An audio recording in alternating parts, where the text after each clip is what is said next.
There's a cabin deep in the woods of Blackwood Forest, untouched by time and cloaked in mystery.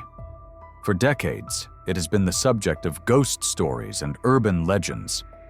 But what you're about to hear isn't just a story. It's the horrifying truth about what happened one stormy weekend in 1998. Sit back, turn down the lights, and prepare yourself for the haunting of Blackwood Cabin. It was a bitterly cold Friday night in November when Sarah and her 3 friends, Jake, Emily, and Ryan, arrived at Blackwood Cabin. The group was excited to spend the weekend hiking, playing board games, and escaping the stress of college life. The cabin, secluded and surrounded by towering pine trees, looked like something out of an old horror movie. The inside was cozy but rustic. Creaking wooden floors, a stone fireplace, and old-fashioned furniture that seemed to carry the weight of decades. As they unpacked their bags, a storm began to roll in. Thunder rumbled in the distance, and rain started to lash against the windows. That night, as they settled in by the fire, Sarah noticed something strange. Hanging on the wall above the fireplace was a faded photograph of a family. A man, a woman, and 2 young children. The faces were blurred, almost as if the photo had been smudged.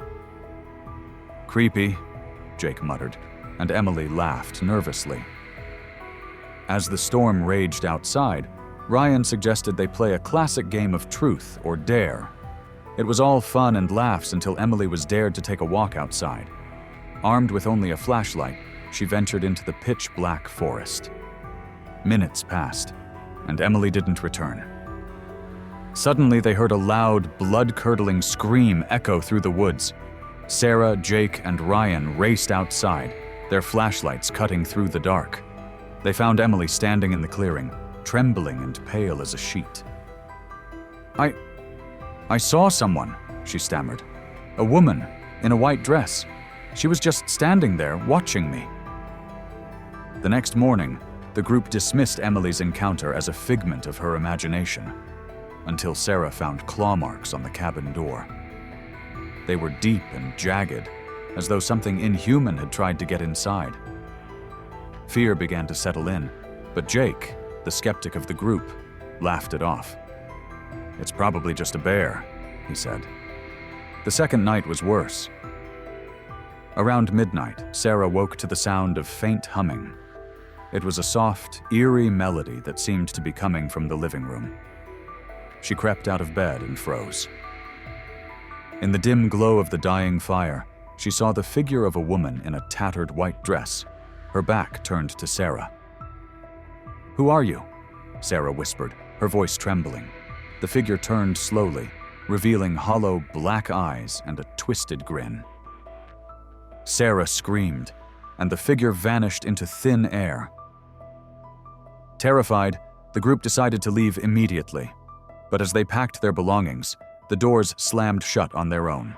The windows shattered, and the cabin filled with an icy wind. They heard laughter, high-pitched and unnatural, echoing all around them. Somehow they managed to escape into the stormy night, running until they reached the safety of their car. When they looked back, the cabin was gone. Only an empty clearing remained. To this day, no one knows the true story of Blackwood Cabin. Some say it was cursed. Others believe it was a portal to another realm. All we know is that Sarah and her friends were never the same again.